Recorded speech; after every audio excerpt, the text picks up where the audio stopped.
En la granja del abuelo voy a ver muchos animales y aprender todos sus sonidos y cantar así también. El pato grazna. El pato grazna. ¿Cómo grazna el pato?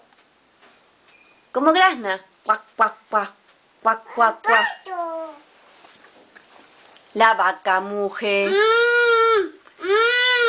La oveja bala. El gato maulla. El perro ladra. El chancho gruñe. El sapo croa. Croa, croa, croa.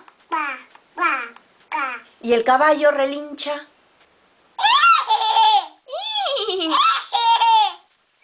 Y el pato grazna. ¿Cómo grazna el pato? Cuac, cuac, cuac.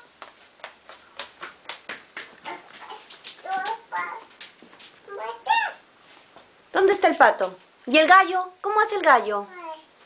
Aitana, ¿y el gallo? ¡Kikiriki! Mono. Ay, está el mono. ¿Dónde está el mono, Aitana? Mono. Mono.